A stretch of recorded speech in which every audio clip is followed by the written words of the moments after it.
And it's one of these where if you've got a long-term time frame basis, time frame horizon when it comes to your investments, and you're truly bullish and understand Bitcoin's true potential. I mean, if we flip gold, then I think the Bitcoin price per coin is around 1.5, 1.8 million or something like that.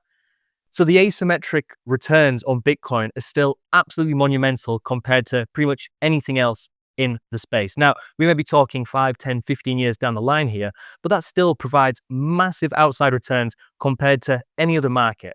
So right now, if you're looking at Bitcoin and thinking, well, we're 83, I'd really want to see 78, 79. To me, these are just minute differences. Anything around these prices is accumulating Bitcoin at a discount to me.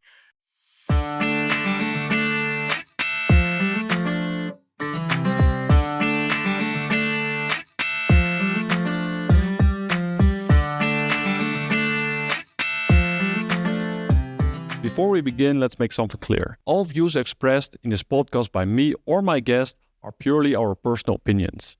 Nothing we say should be treated as a recommendation or an inducement to make any specific investment or to follow any particular strategy. This podcast is for informational and educational purposes only. It does not constitute financial, investment, legal, or tax advice. Before making financial decisions, you should do your own research and consult with a qualified professional advisor. Welcome, people, to the first episode of the Digital Credit Frontier. Today, I have Matt Crosby as our guest, and I'm honored for you to be joining me. This is basically the symbolic red tape that you can cut through with the scissors. And I'm really looking forward to talk with you about the Bitcoin market. Hi, Matt. Yeah, 100%. Yeah, well, first and foremost, hi, thank you very much for having me. I'm very honored and privileged to be the first guest you've had on this, and especially after meeting in person at Bitcoin Amsterdam, I'm looking forward to jumping into the charts and data and really seeing what we can get stuck into. Yeah, awesome. So we met in Bitcoin Amsterdam. I really enjoyed the conference. How did you find it? Yeah, I really enjoy the Bitcoin conferences. I mean, Amsterdam last year was the first time I'd actually ever been to one. So that kind of opened my eyes to the Bitcoin world. And it was, great meeting these OGs of the space and people that I've been looking up to for years. And then Vegas and then Amsterdam again this year and other conferences. So it's just kind of moved so quickly. But every single time, it's just great to go there and kind of realize what the true point of Bitcoin really is. It's not just what I'm hyper focused on, which is kind of the data and on-chain analysis and kind of more of the price-focused elements and aspects of Bitcoin, but to actually look at the community aspect and element and meet people who are building cool things and actually making real changes in the space to try and help Bitcoin really fulfill its potential. And the conferences are a great place to do that. So there's some great presentations, met some great people, had some great parties, of course. So yeah, very much looking forward to the next conference and hopefully we can meet up again. Yeah, likewise. All right. So for the people first watching this episode and this channel, so the podcast is called Digital Credit Frontier, and I want to explore the new digital credit market. And digital credit is based on Bitcoin. And today with Matt, I want to explore, because the underlying is of course of influence on the digital equity, like the companies issuing digital credit, and on the digital credit itself. So I want to explore with Matt what Bitcoin is doing, what is happening. Maybe we can start off with the decline of the last weeks and months. And what are your thoughts about, are we entering a bear market? I know you wrote an article recently, a few days ago, about Bitcoin versus gold. Maybe we can start there. Yeah, sure. So I've got some great data points to share that can kind of outline where we are in this cycle. So I'll just screen share. And the thing is with Bitcoin is, like I said, going to these conferences, you meet some people building some amazing products and creating some amazing content and really helping Bitcoin to be this monetary revolution. But as much as we may or may not like to admit it, a lot of that kind of revolves around the Bitcoin price action. Number going up brings more eyes to the space, brings more capital, brings more regulation and approval and evolution of development. So if we can analyze where Bitcoin may be in a cycle, then we can kind of get a better understanding of where we can anticipate the coming months and years to go. So of course, the question on everyone's lips is Bitcoin in a bear cycle? So what we're looking at on this chart here is just Bitcoin compared to the two previous cycles, and we can see the growth since cycle lows in percentage terms. We now look to have actually topped out on October the 6th, pretty much exactly in line with the previous topping days in terms of time elapsed since the start of the cycle as the previous two cycles, around $126,000. And now as we film this, we're around that 90K region after a fairly significant decrease. So obviously, it's not a great time to be in Bitcoin purely looking at it from a price action perspective, but we do have some reason to believe that there are still some very positive things to look forward to in the coming weeks. And maybe because the bull market didn't play out like many anticipated, maybe the bear market's not going to play out as well. So before we jump straight into the gold charts, I think it's worth to look into maybe why we had this correction in Bitcoin, maybe why we peaked, maybe when many people weren't anticipating it. And firstly, I'd like to look towards this chart, which is the whale shadows or revived supply. So what this is looking at is isolated by different age bands or different wallets and the amount of time they've been holding Bitcoin, is how many of these big whale transactions are actually happening on chain. So this is at least 100 BTC for Bitcoin being held for at least 10 years. And what we can see is over the past few months and, well, year or two really, we've seen these big clusters of profit taking and distribution from these long-term Bitcoin holders. So there's a great article recently by Jordi Visser, I'm not sure if you're aware of him, calling this Bitcoin's IPO moment, where as we've seen this big institutional inflow of capital into Bitcoin, we've seen the ETFs, the most successful launch of any ETF and derivative product we've ever seen. And we're seeing pension funds, treasury companies, etc., pouring billions of dollars into the market. We now don't necessarily need retail FOMO to actually have enough liquidity in the market to have these big holders of Bitcoin begin scaling out of their position. So, for example, if we look at the 4 to 5 year age bands on the whale shadows, we can see that during the bear cycles and during the early stages of bull cycles, there's not a huge amount of distribution. It really only occurs as Bitcoin's having this big exponential rise to the upside, as retail capital is FOMOing into the market, rotating into more volatile and speculative assets, and this provides the necessary liquidity for these long-term OGs to actually start scaling out of their positions. But now we've had these huge institutional inflows and this passive influx of capital coming into the market. We've seen an almost non-stop level of high distribution for a number of years now that's almost limited Bitcoin's upside potential. So what we can see in this chart is, rather than looking at individual whale shadows age bands, if we look at all of them aggregated into one and average out over a monthly period to kind of reduce those big anomalous transactions, we can see that for the past year, Bitcoin has sustained more constant whale selling pressure than at pretty much any point during the previous bull market. We had a couple spikes to the upside here and there, pretty much as Bitcoin was peaking or at these big turning points, but we've just sustained an almost unfathomable amount of selling from these long-term holders for an incredibly long period of time. So Bitcoin having this IPO moment is almost Bitcoin being mature enough and having grown to a point where the market can actually allow these OGs who are buying Bitcoin at a fraction of a dollar or $10 or so, who are buying hundreds or thousands of Bitcoin, to now actually distribute their coins. And the fact that we're only down, I say only down 30 to 40%, it still obviously doesn't feel great. But that's actually a little bit of a testament to the strength that we've seen in Bitcoin.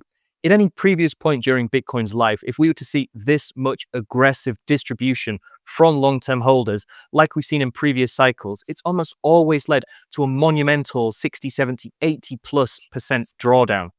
And if we look to previous bull cycles as well, having a 30 to 40% retracement is actually fairly normal. During the 2016-2017 bull market, which of course is a little bit different to today, given the fact that we're talking about a multi-billion-dollar asset then and now a multi-trillion-dollar asset now. So we're expecting the volatility to diminish to some extent. But 30 to 40% drawdowns were pretty normal. And the fact that we've now experienced only a 30 to 40% drawdown after seeing millions and millions of Bitcoin being transferred by these long-term holders, like I said, is a true sign of the strength that we're actually seeing in the market. Now, you did reference previously Bitcoin being priced in gold and how that might kind of outline Bitcoin's true relative strength, its true purchasing power, as opposed to purely looking at the USD chart. Yeah, before we go there, I want to ask you something about the selling from like large holders. Do you think that's like, is it particularly bearish or bullish, or is it just something that is like that's happening? It's not particularly, because some people are like, if you look at behavior, normally we have long-term holders selling when price goes up because that's their reason to sell. And then, so normally it's almost like an inverted bullish sign if long-term holders are selling and otherwise around. So when price declines, long-term holder supply increases again. And I saw in a difference because you were telling like the amount of Bitcoin that got sold over the past months is enormous. And I saw in a chart, I think from James Check, that from the 1st of March this year until now, so that's like 9 months or something, 5.5 million BTC got like not unique UTXOs get transferred. So that's 25% of the entire supply. I mean, that's insane. But my question to you was like, is it bullish? Is it bearish? Or is it just something that happens? So good question. And it's one of those where I try to be as unbiased as possible. Obviously, I'm incredibly bullish long-term on Bitcoin, but looking purely at the data and trying to leave the emotions out of it, it's one of those where there's two sides to this. I think it is a natural development and a natural progression and evolution of an asset.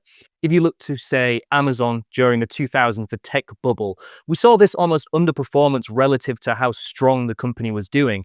And the reason for that is because a lot of the people who got into Amazon when it was just a tiny IPO were now able to actually sell and realize some profits. And I don't think it's wrong or unnecessary to expect people who bought Bitcoin at $1 to now see Bitcoin at $100,000 to begin taking some profit. And like I said, now there is the sufficient liquidity to do so.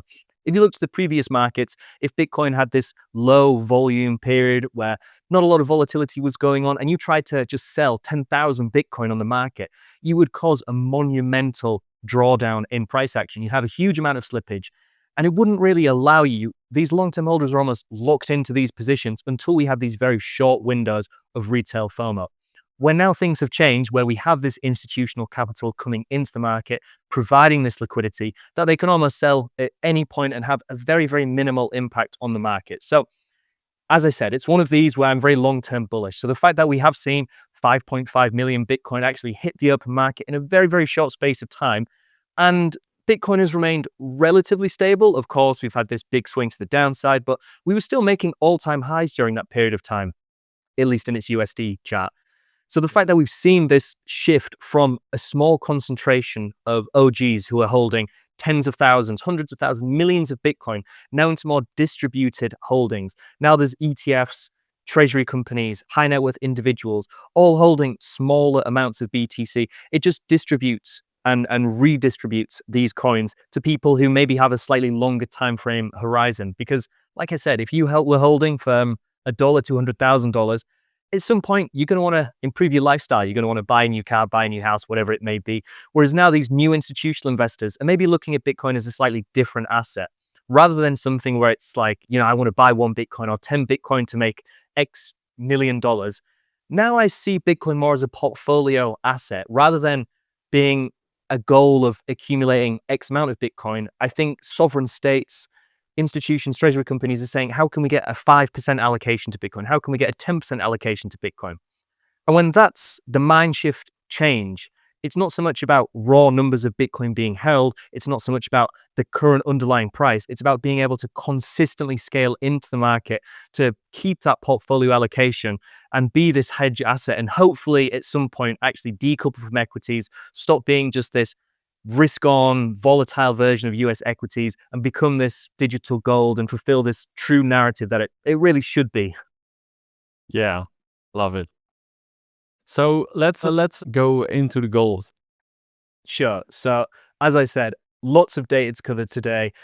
I do this all day. I find it so fun and exciting. If at any point any of this data, research, analysis, etc., seemed like I maybe didn't explain it too well or went over too fast, if you go into Bitcoin Magazine Pro, there's a full research tab where I've got all of these resources from, as well as all the chats that I'll be discussing today. But if we look at this BTC versus gold chart, which is a little different to the Bitcoin USD chart, we can see that we actually peaked in December 2024. Now, looking at this chart, it almost gives us a better understanding of the true purchasing power of Bitcoin. So even though we made an all-time high at $126,000 on October the 6th of 2025, we can see that we actually topped out about 10 months earlier than that when looking at Bitcoin compared to a relatively strong, outperforming investing asset. And what we can see is we're actually beneath the highs that we set in 2021. So I think looking at a chart like this gives us a better understanding of where capital may be more likely to rotate into. And like I said, kind of negates the deflationary impact and loss of purchasing power when measuring Bitcoin versus a fiat currency. So when we look at this chart, we can see we're already down over 50% versus gold. Now, of course, gold's been on a bit of a rally at this over the past few months, so maybe it's understandable to some extent. But what we can see is if we look at historical instances of Bitcoin versus gold bear markets. So historically, they have coincided with the Bitcoin USD peaks as well, or very similar periods of time. But if we look at the length of bear cycle when Bitcoin measured versus gold, we can actually see that we're around a year into this bear market in terms of true relative purchasing power. And what we can see from historical instances of Bitcoin versus gold bear markets is that they typically last around 390 days on average, which could indicate that even though Bitcoin has had this period of drawdown of 30 to 40%, and it feels terrible, we've had 2 months of downward price action.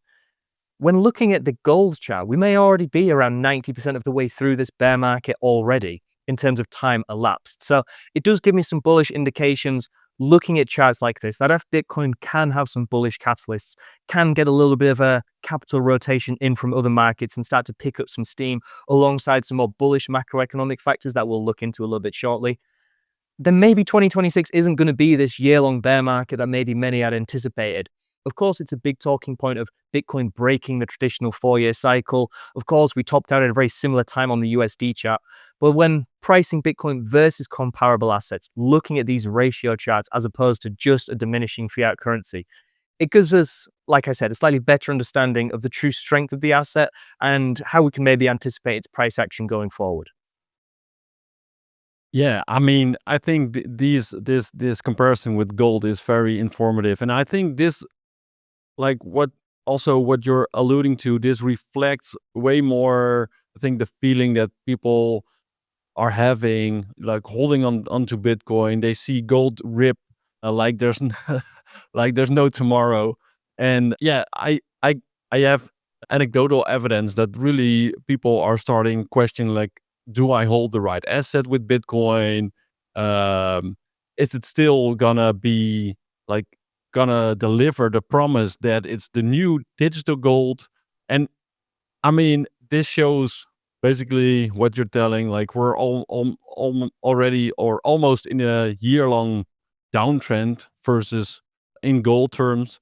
And I mean, it's a great comparison with other cycles that I mean, I think a lot of people would sign up for that. The bear market is already 90% over, and there's like a few more weeks or months left, and then we can skyrocket again. But do you have like, I don't want to say predictions, but like targets or expectations to where Bitcoin might go to in gold terms? So yeah, and of course, I will reiterate, this is speculation to some extent. It may be wishful thinking to think we're already 90% of the way through the cycle. And it's something that I like to say all the time is it's way better to react to what the market is showing us rather than try and predict the future. But that's a very boring answer. So what I'll do is I'll show some charts and some data points, which I think could give us some insights into where we may be in terms of the bear market, if we could be going into bull market territory, etc. And then we can maybe discuss price targets following that. But like I was referring to earlier in terms of the transfer of Bitcoin from long-term holders, what we can see is if we look at the long-term hold supply in terms of a percentage of a total circulating supply of Bitcoin, and we actually look at the cumulative amount of long-term holder Bitcoin distributed, which may sound confusing, but essentially if we go to the long-term holder supply chart or the hodl waves chart, rather than just looking at individual periods of this declining, if we cumulatively sum up all of the Bitcoin that long-term holders have transferred over the past 2 years since the bull market started, we can see that this actually topped out within just 0.5% of the previous 2 cycles, which does give us some indication that there are some patterns in this selling. Once we get to a certain amount of long-term holder distribution, the market is just oversaturated with Bitcoin supply. And at that point in time, we usually see a Bitcoin market cycle top. It's potentially just coincidental that we've usually had this occur within a pretty much similar time frame in terms of elapsed time since cycle lows. But if we look at the cumulative amount of long-term holder Bitcoin distributed during bear cycles, because again, long-term holders, just because they hold all of Bitcoin and have done so for a long time, doesn't mean they're immune to FOMO and capitulation and having these emotions which impact all investors. We can see during bear markets, this percentage usually tops out at a very similar level as well. We can see during the 2018 bear market lows, this was pretty much exactly where the 2022 bear market bottomed out as well. But the amount of time it took for this Bitcoin to actually transfer from long-term holders took about a year. Whereas in this cycle, we've already seen reach these levels not too far from where we typically anticipate a Bitcoin bear market to start bottoming out due to the fact that we've seen enough Bitcoin actually capitulate by these long-term holders. It's reached these levels or close to these levels in just a few weeks, which shows that this bear market has actually moved very, very rapidly in terms of the amount of Bitcoin distributed. Now, especially when we look at the elapsed time since gold, the Bitcoin gold chart actually topped out, it does give us some indications that, like I said, this may be progressing a little bit faster than we maybe anticipated. And of course, we also have to acknowledge that Bitcoin is now a macroeconomic asset. It's not just something that we can look at the on-chain data and look at the derivatives and technical factors. Bitcoin is now being massively influenced by these institutional inflows. And because of that, we're seeing the correlation to US equity indexes, specifically the S&P 500, continue to climb. Now, what we can see is the US PMI, or Purchasing Managers Index, almost gives us a confidence and sentiment check in terms of economic output within the United States. What we can see is we look at the correlation between the S&P 500, and I've done the analysis here on the S&P 500 because it gives us a much longer time frame horizon to do this analysis on Bitcoin still being a relatively new asset. We can see the correlation between 12-month S&P performance and the US Purchasing Managers Index is incredibly high. And for the past 2 years, this has actually been very low, indicating not so much confidence in the US economy, not so much manufacturing output. So if anything, it looks like equities and commodities have had a divergence to the upside, as opposed to Bitcoin having this divergence to the downside. So if we do start to see this start ticking up, continuing to climb to the upside, which it has been doing for the past few weeks, alongside federal rate cuts, which we've seen recently, the end of quantitative tightening, more liquidity injections, like I said, which we'll get into a little bit later, then we could be on the cusp of a more prolonged bullish move for Bitcoin. Now, that isn't my base case. To be honest, looking at the Bitcoin price action, the fact that we broke beneath that big psychological level of $100,000, at that point, I kind of classified Bitcoin as being in a bear market. Now, bear market is a fairly loose definition. It doesn't have to say, we have to go down for a year, we have to go down X percentage.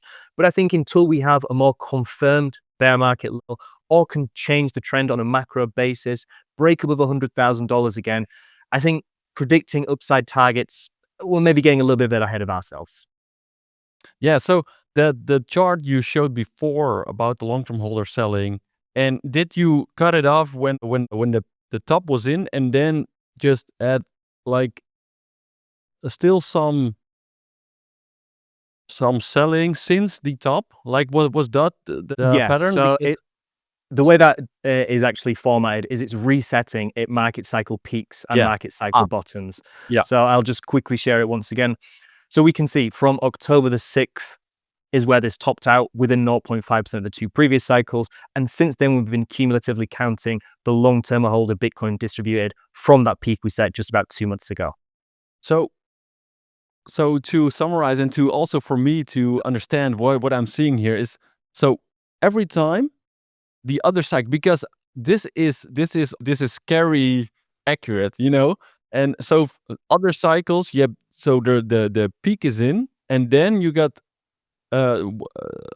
what is the 0.1? That's 10% of the what is the scale on the left side? So the scale on the left side is the percentage. So it's about 10% of all long-term holder percentage of circulating supply, and then the prices just appear on a logarithmic scale. So it usually tops out about 37, 38% of long-term holder Bitcoin supply. So very quickly, if I just go back onto this chart and search for the long-term holder supply, maybe it'll become a little bit clearer. But what we can see, typically throughout Bitcoin bull markets, we have this long, prolonged period of long-term holder distribution as Bitcoin is starting to rally exponentially to the upside, and we get capital rotating into the market. Whereas the dynamics have changed now. So we've seen multiple phases of this happening. And after months of chopping, consolidating, we see the long-term holder supply start increasing again. They don't really see any benefit of selling and taking profit at this point. And then, of course, there's the element of new Bitcoin holders becoming long-term holders, like Treasury company accumulation, like institutions through the ETFs, etc. So we've had three distinct peaks, whereas we've never really seen that. So if we cumulatively sum up all of this long-term holder supply that's actually being transferred, then it gives us this chart of total long-term holder distribution. And then, like I said, yeah, like you've referred to as well, the consistency we see between cycles is pretty remarkable. We've had three at pretty much the exact same level. So it'd be really interesting to watch as this level starts approaching the previous two Bitcoin bear market low points. If, again, the pattern is going to repeat and we're going to see a very similar level of distribution, well, capitulation at that point from these long-term holders. Yeah, so we see, so after the peak, you see 10% more selling, and then we're at the bottom, and then it resets again, right? Yes. Yeah. I mean, that's crazy. And is this also a bit of like the self-fulfilling prophecy of the 4-year cycle, that a lot of people are selling maybe to front run the new bear market, or what? Do you have an explanation for this timing? Yes. So it's one of these things where it doesn't really matter so much how you've analyzed Bitcoin recently. It's remarkable how many different factors have coincided and aligned. Because if we look at something like this, we could almost call it, rather than the 4-year cycle based on the halving event, which many people have kind of been basing their thesis on, as more of a 4-year cycle in psychology in terms of profit taking and distribution from Bitcoin holders and reaccumulation during bear markets. That has occurred on a 4-year cycle as well, like we can see there. If we look at the US Purchasing Managers Index, the business cycle, we can see traditionally this has worked on a 4-year cycle alongside the Yeah, halving. If we look yeah, at the global liquidity cycle, we can see this has also kind of worked on this 4-year cycle. Now, of course, these are all intertwined and influencing one another.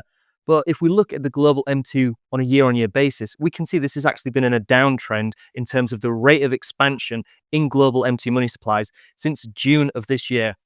And of course, Bitcoin did have a top slightly later than that. But if we just look at the Bitcoin versus gold chart, for example, we can see that this bear market makes a lot of sense.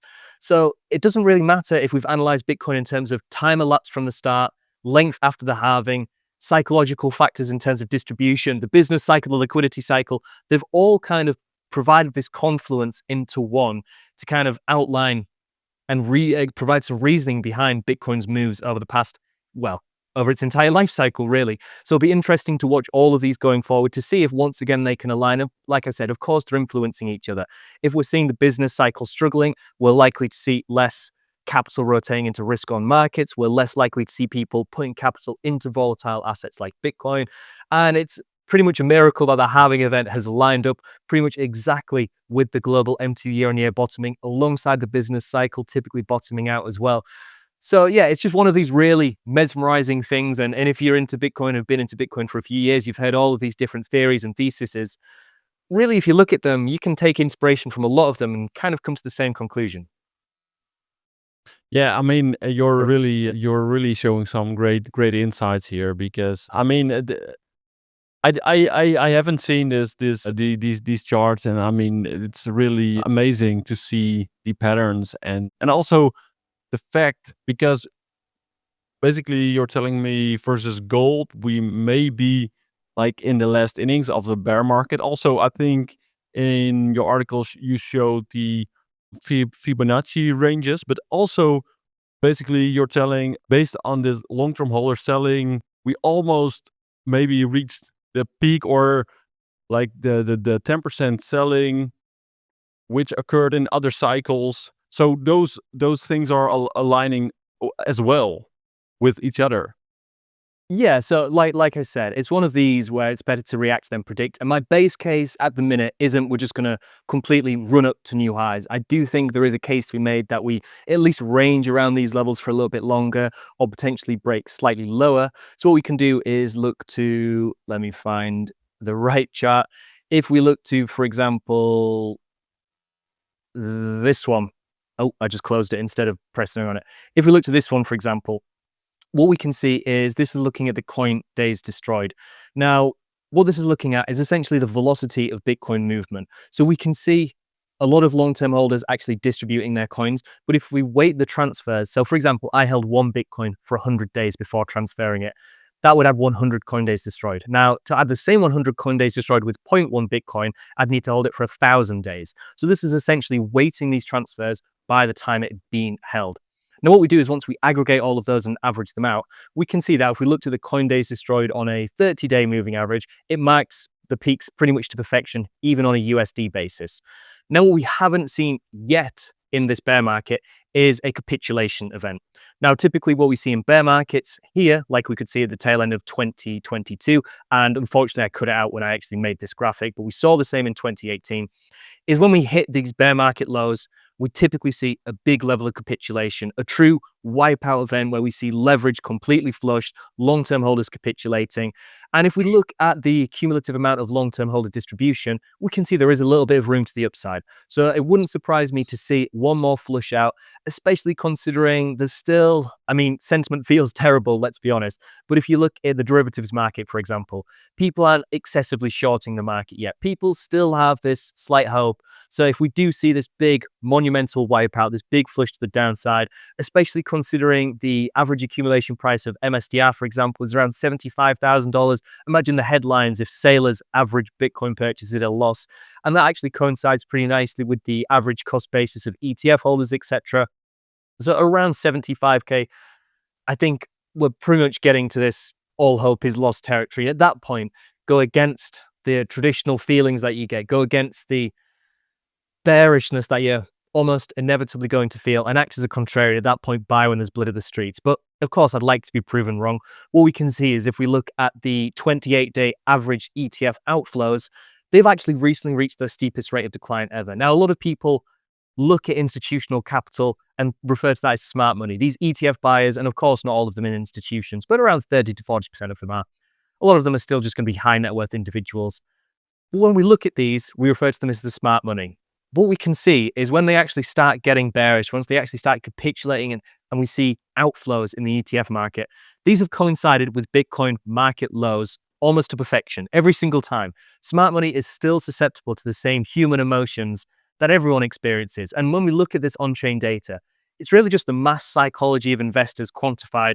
And we see this pattern repeat again and again and again, not just in Bitcoin, but in all markets. And not just recently, we can see this happening for hundreds of years in equity markets. So the fact that we're starting to see this capitulation, it leads me to believe that at least the bottom is closer than many maybe are anticipating. I don't think we're a million miles away in terms of time till we actually reach that bottoming price, or in terms of US dollar terms just on its own.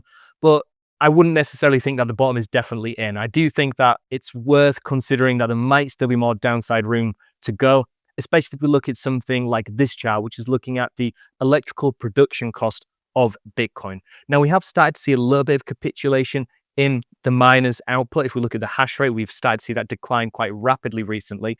So one thing we can look towards is the electrical cost to mine one Bitcoin, which is currently around $70,000, but still rising. Now, what this does is, as we can see, look at the cost to mine one Bitcoin. This is almost the MNAV rate that we see for Treasury companies. As Bitcoin massively appreciates above this, indicates that you're buying Bitcoin for substantially more than it costs to essentially make one Bitcoin. But if Bitcoin starts to dip beneath this level, especially if this is still climbing to around potentially $75,000, if you can buy Bitcoin for essentially less than it costs to make a Bitcoin, historically we can see that has been an incredibly rare opportunity. And every single time you've done so, you'd have been buying Bitcoin at an incredible discount.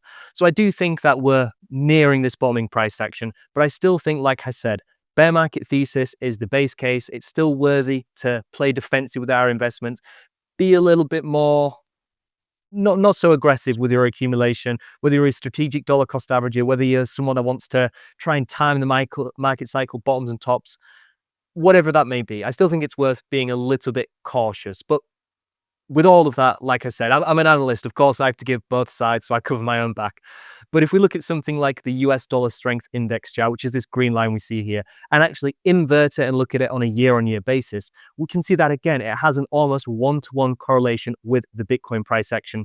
And especially when we give it a 100-day offset to actually allow these transformations in the economy and some more rotations from more cautious to risk on and speculative when looking at the US dollar purchasing power, we can see that Bitcoin has followed this tremendously for a number of years now.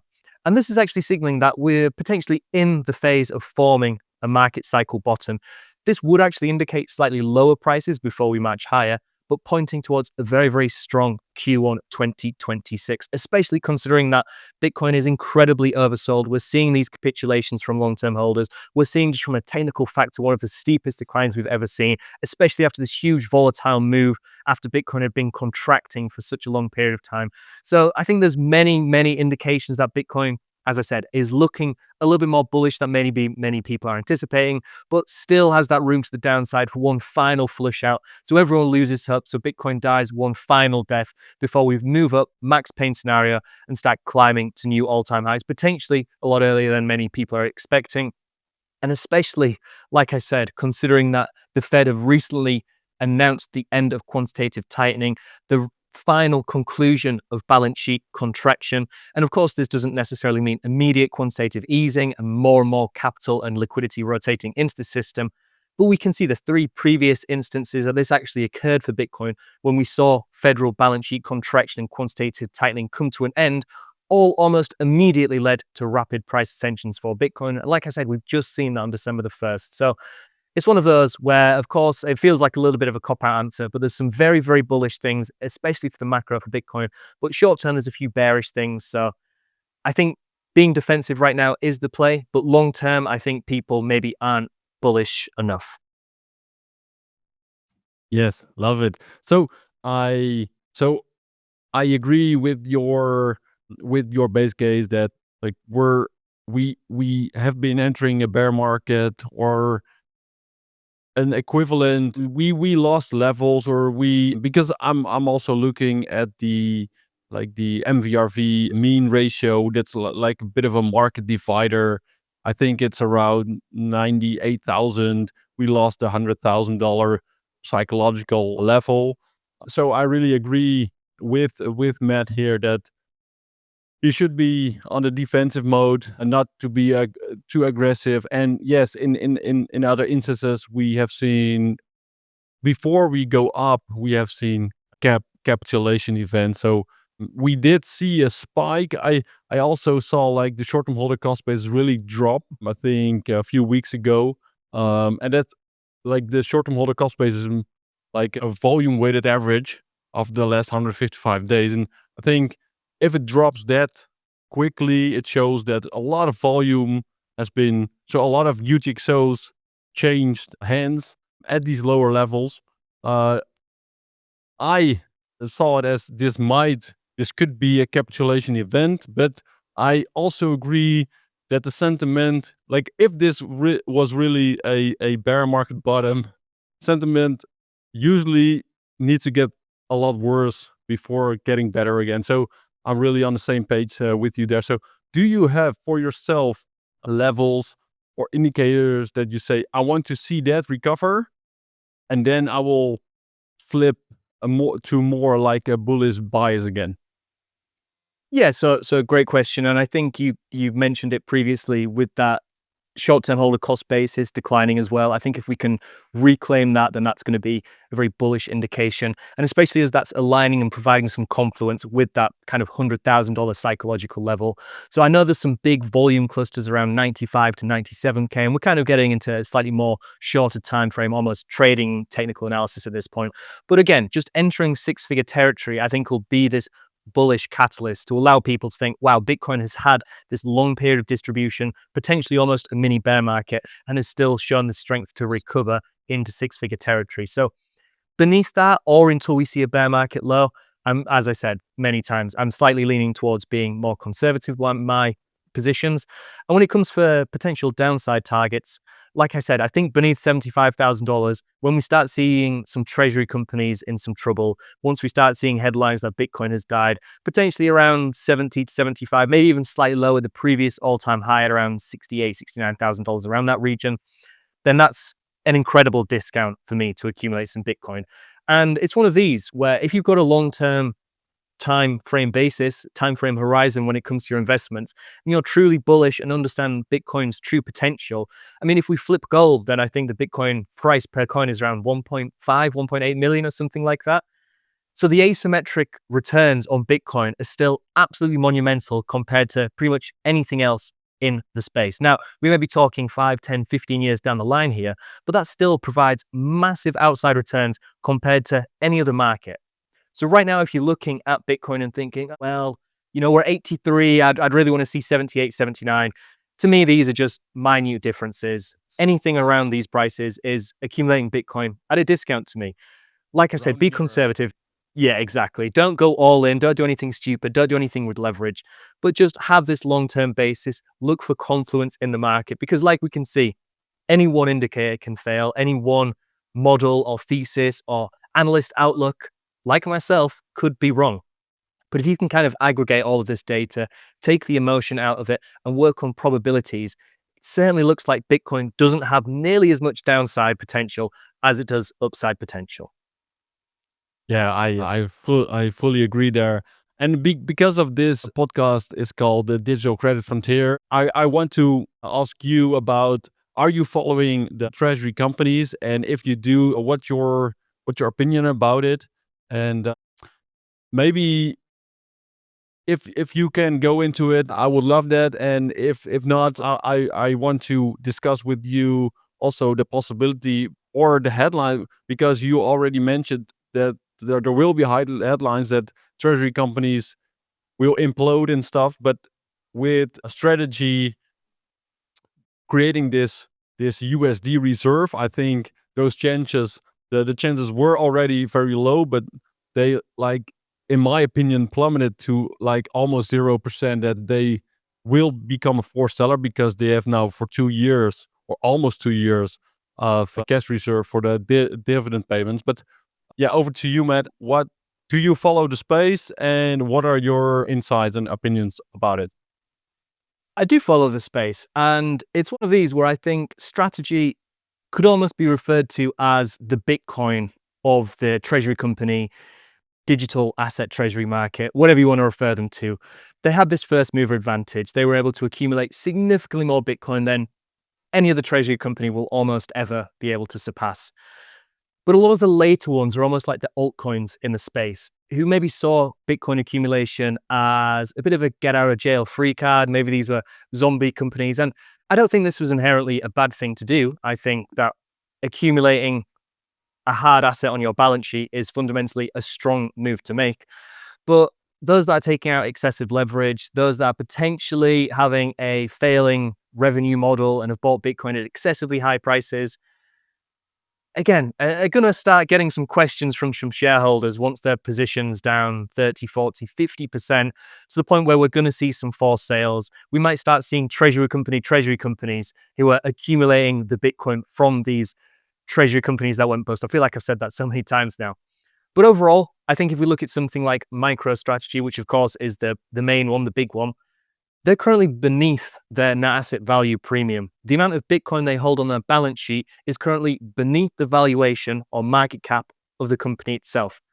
This is almost like buying a Bitcoin for 97 cents. To me, it looks like a pretty good opportunity to rotate, to scale into some pretty cheap MicroStrategy shares at this point in time. But when it comes to the other treasury companies, again, I think they really need to innovate. MSTR has this first mover advantage. They're bringing out all these derivative products, which I think are pretty amazing. Maybe not so much if you're a all-in MSTR shareholder and you're experiencing a little bit dilution or so here and there. But if you look at things like Stretch, which are trying to break into this fixed income market, and you're looking at Strike and Stride and all the other acronyms that they've got to try and provide this almost all-in-one solution for hard asset accumulation. And I'm sure down the line, MSTR are going to be this Bitcoin bank, potentially providing their own currency backed by Bitcoin rather than depreciating fiat dollars or gold since we've gone off the standard years ago. So I think it's really interesting to follow the space. In terms of pure Bitcoin accumulation, in terms of trying to outperform Bitcoin, I don't necessarily think that it's something that's going to last forever. Like we've seen, the net asset value premium has compressed and trended towards 1. And I think unless these companies can continue to innovate and bring out new means of acquiring cheap debt and new derivative products to, again, allow more and more capital to rotate in, then I don't necessarily think that it's something that I would hold instead of Bitcoin, but to complement Bitcoin. But like you mentioned previously, they've now added cash to their balance sheet, which I actually think is a pretty good move. Again, it's going to limit the amount of dilution that we're seeing in MSTR shares. It's going to allow them to pay dividends for multiple years without having to do any type of selling or anything like that. But like we could see on the previous page, we're starting to see a few of these treasury companies maybe start considering offloading some Bitcoin. I'm sure we have actually already seen some of those, just the names of the companies have gone out of my mind at the minute. So it's one of these. I think companies that play this well and are very strategic and are genuinely and truly in Bitcoin for the long term and believe in the asset and its potential are going to be the ones that survive and thrive throughout the current bear market and into the next bull cycle. But those that saw Bitcoin as a way to quickly prop up their share prices, to accumulate some cheap debt on leverage and just try and massively exacerbate their share price, I think those are the ones that are potentially going to struggle. But like I said, this is very similar to what we see in the altcoin space, where you get this first mover advantage. We see companies like MSTR massively outperform, and people try to replicate that. You see these altcoins, you see these secondary treasury companies doing things that maybe are a little bit irresponsible, taking on more debt, taking on more leverage, accumulating more Bitcoin than they maybe should, without a real means to justify that spending. And eventually, I think at some point we are going to maybe start seeing these collapsing. But for longevity in the space, I think if you're picking these almost blue chip treasury companies, then yeah, right now it's a pretty good area to accumulate some discounted, ultimately BTC when the MNAV's beneath 1. Yeah. So Matt, you showed the list of the companies and how much Bitcoin they're holding. And you also, we earlier in this episode, we talked about long-term holders selling and the high selling pressure and that the market is absorbing all these Bitcoin. So also for the audience to like, let's relative this the amount of Bitcoin they're holding to the selling pressure we've been seeing. So, and let's exclude maybe strategy because they have a lot of Bitcoin, but let's say like the smaller companies that maybe don't have as good as a strategy as strategy, and if they might up end being a forced seller of Bitcoin, does it really make a dent? Like in the overall amount of Bitcoin that already has been sold and maybe still get sold? So great question. And it's one of these where I think people have maybe looked to these treasury companies accumulating, which of course they've bought a lot of Bitcoin. The active Bitcoin treasury companies are currently holding nearly 780,000 Bitcoin. But if you exclude strategy from that, it's really only about 120,000 Bitcoin. Now that number is going to change, of course, if we look at companies like 21 with Jack Mallers and what they're doing. And these are just the active Bitcoin treasury companies and those publicly listed. There's going to be others actually accumulating Bitcoin and influence the market to some extent as well. But if we take all of that Bitcoin and if we look at the ETFs, for example, a huge source of capital inflows, undeniable. But if we look at the amount of Bitcoin that they're holding as well, right now it's about 1.2 million. So you aggregate both those active Bitcoin treasury companies, ETFs, it's about 2 million, which of course is a monumental amount of Bitcoin. But the amount of ETFs we've actually seen outflowing Bitcoin in terms of their net Bitcoin position reduction, it's only around 4 to 5%. They've really not sold that much Bitcoin. It's a real small dent on the actual circulating supply and the long-term holder distribution that we've seen. If we go to the long-term holder supply, we can see that just in the past few months, this has gone from 15.9, nearly 16 million, all the way down to 14 million. Nearly 2 million Bitcoin has been sold by these long-term holders. Bitcoin is still vastly, vastly influenced, more than anything else, by a big majority, by retail investors, everyday participants, those that were accumulating Bitcoin when it was still early in its infancy, of course, but a lot of people just like me and you who are accumulating Bitcoin regardless of the price, because they're bullish long term, we still make up a vast majority of the Bitcoin transactions that are occurring. So even if we do start to see some Treasury company capitulation, even if we do see some more forced, aggressive ETF outflows, I still think that Bitcoin is now mature enough and has enough passive investors that it's not really going to cause a monumental impact unless we start to see some truly drastic things happening, like strategy, start to begin some forced selling, which, as you said, I think the chances of that happening are close to zero now. So I think ultimately Bitcoin isn't really at risk of having this massive unwind and massive capitulation event with millions of Bitcoin hitting the open market, because we've already seen that happen and Bitcoin went down 30%. And that was the amount of Bitcoin more than all of these treasury companies and ETF holders combined actually own. So it's not something I'm too concerned about. And the fact that we've already seen a 30-40% retracement and the amount of ETF outflows that we've seen is still relatively tiny. And the amount of treasury company distribution that we've seen is, again, relatively small. It's not something that I think is going to influence the market dynamics too much. Yeah, amen. I think it was a bit of a rhetorical question, of course, from my side, but I wanted to ask it because I have the same opinion, I think, and that's just objective data that we're discussing right here. And but because I still see so much headlines on X, I see it in the comments that people are really, yeah, they're some people are spooked and are scared for maybe like this Terra Luna 2.0, this FTX sell off, like mismanagement, and those things still could happen. I mean, that's for sure. We don't know.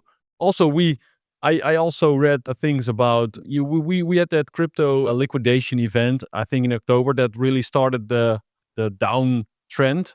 There's still some people are debating, like, are there still some skeletons in the closet with some market makers or exchanges that really got sidelined or that really were on the wrong side of the trade at that moment?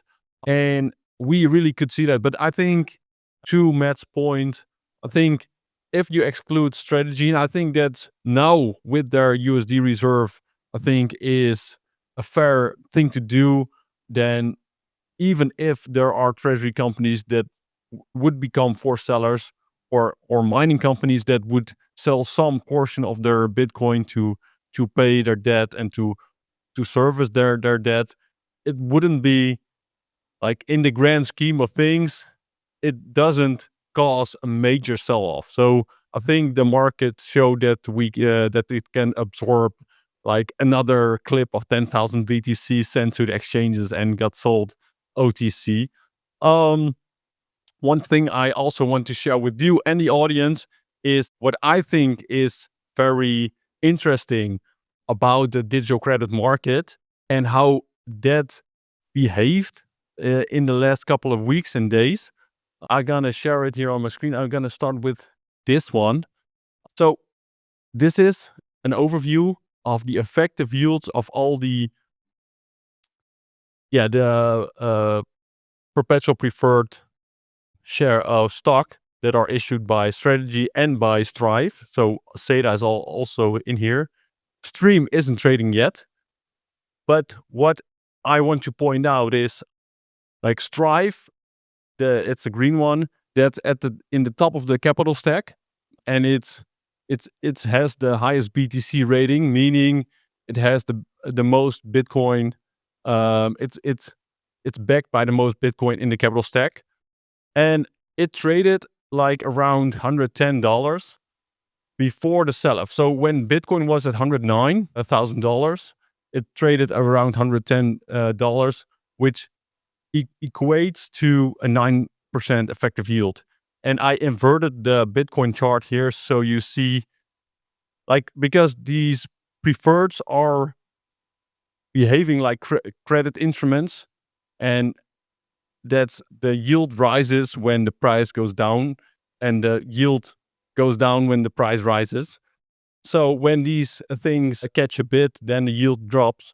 And we are back, like Stride and Strive are back at the levels as Bitcoin was at 109,000. So, and this was also for me really a big test because these are very innovative, but those instruments doesn't have a long history, some only a few months, and people really need to ask themselves, do I gonna put my money in here? Will those levels hold? Will the value hold? And I think we've seen a remarkable recovery, and it also helps with, I'm gonna switch to stretch.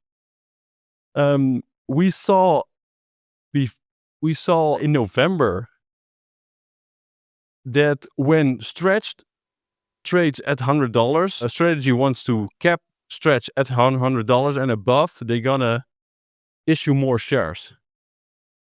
But that gives them the ability to raise capital and buy Bitcoin with it. So this was the first time that in a downtrend, people were buying stretch maybe to go risk off and try to get some yield, because the ex-dividend date was close. The dividend date was 14th of November, Friday, and the days before it traded really up there for people to catch those dividends. And we're getting that same pattern again. We're not at $100 yet, but like these market forces can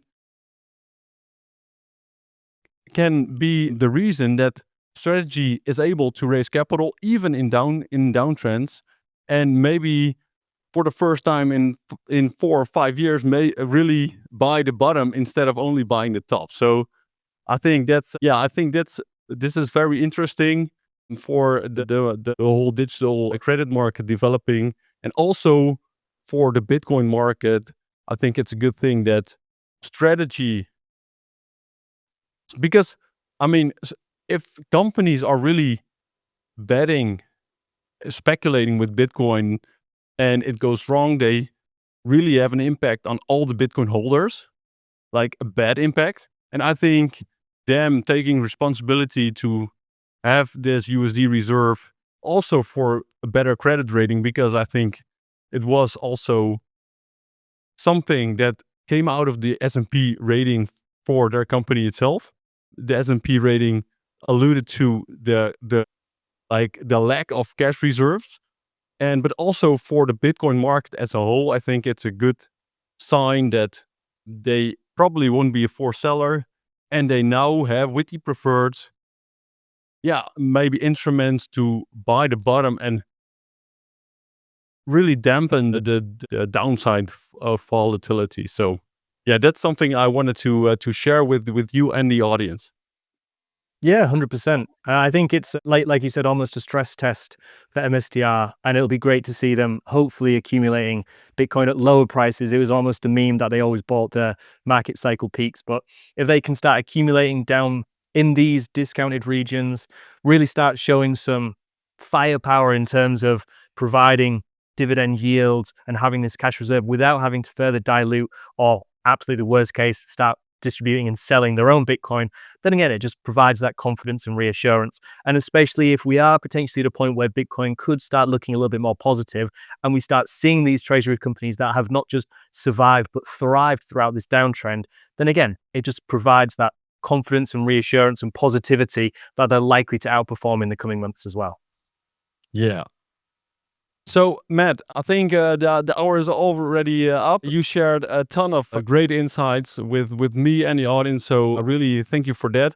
Is there something that you want to end the conversation with? Are there things that you think that we should discuss? Or do you think we talked about all the important topics? I think everyone's sick of hearing my voice and all my opinions and chats and data and everything. But one thing I will say is I really enjoy doing this. I find it very fun. But for a vast majority of people, just keep it simple, especially when it's the holidays. Go and enjoy Christmas, enjoy some time with your family.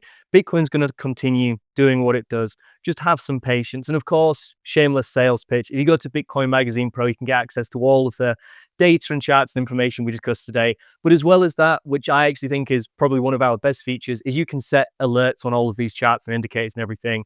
So when the time comes to maybe accumulate Bitcoin a bit more aggressively, then you can just get an email alert to do so. And that way, not only are you actually outperforming a vast majority who are acting purely on emotions, but you can save so much time, which I know, especially like I said, around the holidays, is going to be super important. So, yeah, I think that's pretty much everything we covered today. It was really interesting and enjoyable to actually go through all of these data points, not just from myself, but to hear your views on the market as well. And yeah, I'd love to come back. And as I said, very much appreciate being the inaugural guest of this show. Looking forward to seeing future episodes and again, catching up in person, hopefully in the not too distant future. Yeah, absolutely. I really enjoyed the conversation. You shared a lot of great insights. So, where can people find you on the internet? Next to, of course, Bitcoin Magazine Pro. What's your handle and your Twitter account? So my personal is Matt Crosby Pro. So I tweet some alpha out. I'd call alpha every single day, trying to provide some insights and stuff. But all of the videos that I produce, all of the articles that I write, etc., is on Bitcoin Magazine Pro, which is Bitcoin Mag Pro on Twitter, and then I think Bitcoin Magazine Pro on YouTube as well. Search anything around that area, and you should hopefully end up on our content, where I provide multiple videos a week, do subscriber analysis posts, many articles, etc. Like I said, I just love doing this. I'm a true data nerd, so for me, it's just like a hobby that I get paid to do. It's amazing. And yeah, if you follow my personal, that'd be nice as well. But obviously, you don't have to. The most important follow here is obviously Johan, so you can keep up to date with the Digital Credit Frontier podcast going forward. All right, thank you again. Really appreciate you coming on, and I really want you back once again in the near future. So thank you, and talk to you next time. Cheers. Bye bye.